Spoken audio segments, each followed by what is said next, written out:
fíjese que están presentando un libro que escribieron de manera conjunta Pedro Salazar Ugarte, María Marván, Javier Martín, Sergio López Ayllón, Guadalupe Salmorán y Tito Garza Onofre, bajo el sello editorial Grano de Sal. Y el libro se llama Érase un país verde olivo, sobre la militarización en México.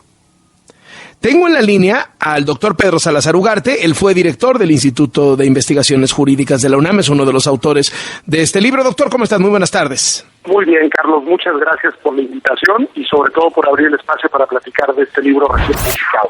Mucha gente piensa que no hay marcha atrás a la omnipresencia de los militares en la vida cotidiana de los mexicanos, mucho más allá de las tareas de seguridad, haciendo más de 200 tareas que antes eran de los civiles.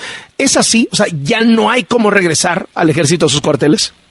Déjame decirlo así, no en lo inmediato y va a ser muy difícil en el mediano plazo, porque no solamente, como bien sabemos, han tenido una creciente presencia en el ámbito de las tareas de seguridad pública, que además constitucionalmente no les correspondería, sino que ahora tienen una presencia, como documentamos en el libro, en un capítulo dedicado a eso, pues en una amplísima gama y ámbitos, digamos, de la vida nacional y de la gestión de asuntos públicos que difícilmente se van a poder desandar de un día para otro.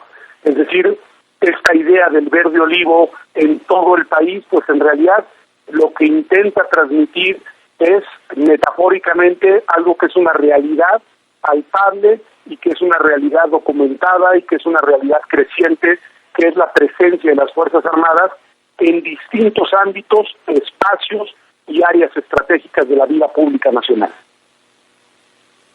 De todas las presencias militares, ¿cuál les parece a ustedes la más peligrosa, la más dañina?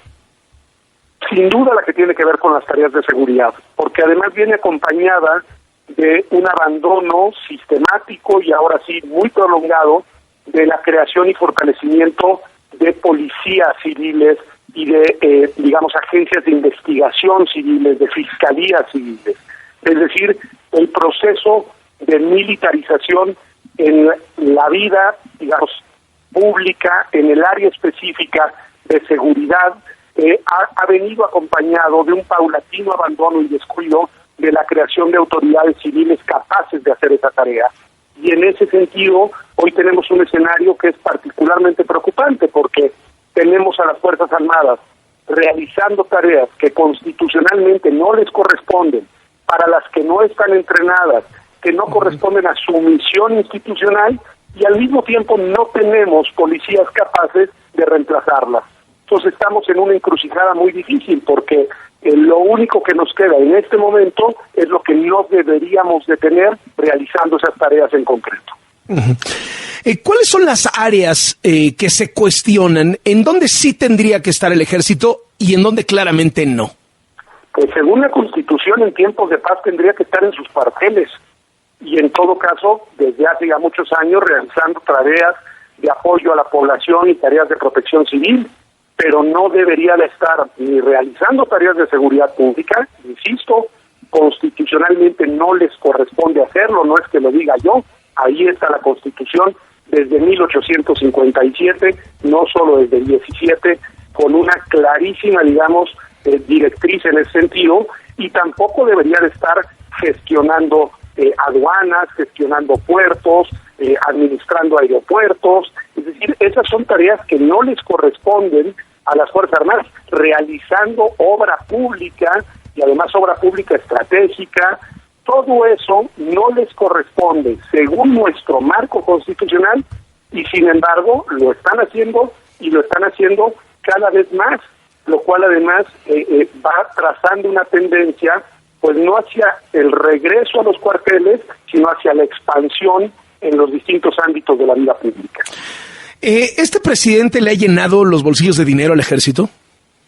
Pues, según lo que nosotros documentamos en el libro, la respuesta es sí.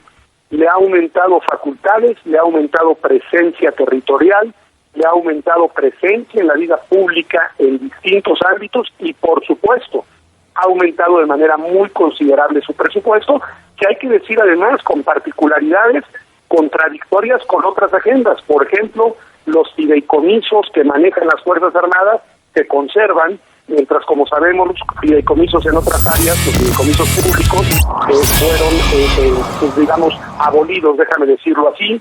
También tenemos un tema preocupante en materia de transparencia de los recursos, de su uso, de su destino en el ámbito, digamos, de las Fuerzas Armadas, porque también hay una directriz presidencial de que las tareas que llevan a cabo las Fuerzas Armadas, obviamente con recursos públicos, pues están, digamos, salvaguardadas por una suerte de secrecía al amparo de argumentos de seguridad nacional que nos impiden tener un ejercicio claro de rendición de cuentas y de conocer a cabalidad cuál es el destino de los recursos públicos que se han trasladado a las múltiples tareas que llevan a cabo hoy nuestras Fuerzas Armadas en el país. Ahora, son populares las Fuerzas Armadas. Hay mucha gente que dice, esta es una discusión de las élites, porque en el fondo la gente, sobre todo cuando pasa miedo, quiere al ejército cerca. No se diga a los presidentes municipales y los gobernadores que cada que se les calienta la plaza, lo primero que piden es, mándenos 200, mándenos 300 soldados. Pues sí, esa es una gran paradoja, porque el tema es que si miramos los números de los distintos índices delictivos, digamos, en el país, sobre todo la tasa de homicidios por 100,000 habitantes, que son, digamos, como se miden las tasas de homicidios, pero también los números de personas desaparecidas, en fin, los rubros de los delitos y de los males que aquejan a la sociedad de manera más sentida, la verdad es que han ido creciendo, han ido aumentando, no han ido disminuyendo. Eso no supone de mi parte una crítica a las Fuerzas Armadas, pero sí supone una fuerte crítica a la estrategia de seguridad nacional, que a veces sí podrá ir en contracorriente de las percepciones ciudadanas, pero en los hechos, en los datos duros, en los números, lo que tenemos es evidencia de un fracaso en la estrategia y en la política de seguridad pública y de seguridad nacional en el país.